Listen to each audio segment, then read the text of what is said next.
La deuxième façon de transférer de la chaleur est par conduction thermique.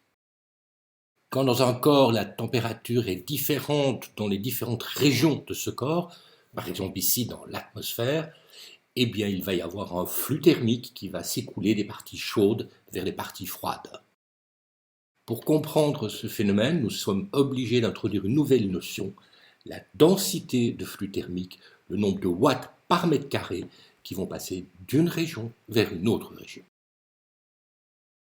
Cette densité de flux thermique est un vecteur perpendiculaire aux surfaces de température constante. Nous avons une loi expérimentale, dite loi de Fourier, qui relie cette densité de flux thermique au gradient de la température. Le gradient de la température s'obtient en dérivant la température dans la direction x, et ce sera la composante x de ce vecteur, en dérivant la température par rapport à la direction y, et ça sera la composante y de ce vecteur, et ainsi de suite. La constante K qui relie la densité de flux thermique au gradient de la température est ce qu'on appelle la conductibilité thermique du milieu. Elle se mesure en watts par mètre par Kelvin.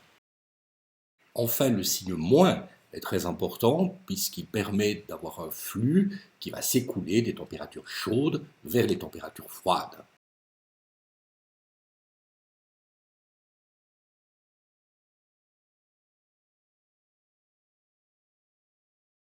Essayons de déterminer l'évolution dans le temps de la température d'un corps en sachant qu'en x, il y a un flux thermique rentrant et qu'en x plus dx, il y a un flux thermique sortant.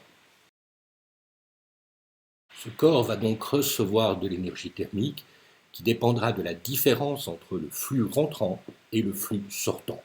Cette différence, comme dx est infiniment petit, est liée à la dérivée de la densité de flux thermique multipliée par la surface et multipliée par dx, l'épaisseur de ce matériau. Ce corps recevant de l'énergie chaque seconde, sa température va donc évoluer chaque seconde. Nous savons que la quantité de chaleur Q est liée à la masse fois la chaleur spécifique multipliée par la variation de température. En conséquence, la masse valant la masse par unité de volume fois le volume de ce corps, qui n'est rien d'autre que la surface multipliée par l'épaisseur dx, nous avons donc une relation entre d'une part la dérivée par rapport au temps de la température et la dérivée par rapport à x de la densité de flux thermique. Nous obtenons donc l'équation fondamentale de l'évolution de la température, la masse par unité de volume multipliée par la chaleur spécifique massique multipliée par la dérivée par rapport au temps de la température est égale à moins la dérivée par rapport à l'espace x de la densité de flux thermique.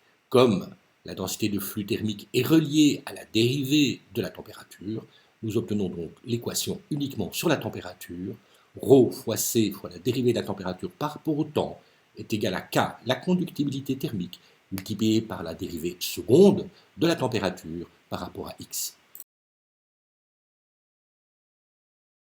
Appliquons l'équation fondamentale de propagation de la chaleur à une situation statique, c'est-à-dire où la température du corps ne change pas au cours du temps. Nous avons un matériau, une température chaude à gauche, une température froide à droite, une surface S et une épaisseur E de ce matériau. La dérivée par rapport au temps de la température étant nulle, la température doit obéir à une équation qui dit que sa dérivée seconde par rapport à x est nulle.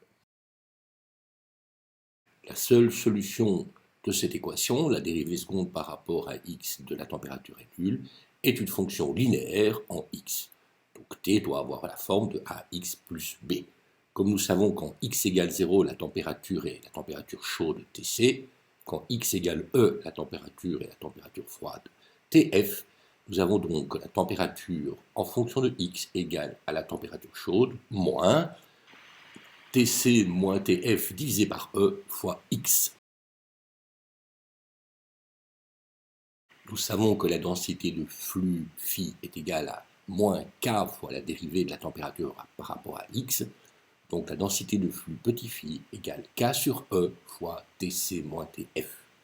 Et donc le flux total, le flux thermique est égal à la surface fois petit phi. Donc nous avons que le flux thermique est égal à la conductibilité K multiplié par la surface divisé par l'épaisseur fois la différence de température. Mettons en contact deux matériaux, l'un de conductibilité K1 et d'épaisseur E1, avec un autre de conductibilité K2 et d'épaisseur E2, tous les deux ayant la même surface grand S. Nous avons donc une température qui va décroître linéairement jusqu'à l'interface et puis continuer à décroître linéairement jusqu'à la température froide TF. La densité de flux doit être continue à l'interface, ce qui signifie que la pente de l'évolution de la température à gauche doit être la même que la pente de l'évolution de la température à droite. Après calcul, on peut démontrer que le flux thermique est égal à la surface des deux matériaux multiplié par la différence de température, mais divisé par la somme des rapports d'épaisseur sur les conductibilités thermiques. On voit que le flux total à travers ces deux éléments fait apparaître la somme des rapports des épaisseurs à la conductibilité thermique. On appellera donc E sur K la résistance thermique du matériau. Et lorsque deux matériaux se suivent, sont donc en série, eh bien la résistance thermique de ces deux matériaux est la somme de la résistance thermique de chaque matériau.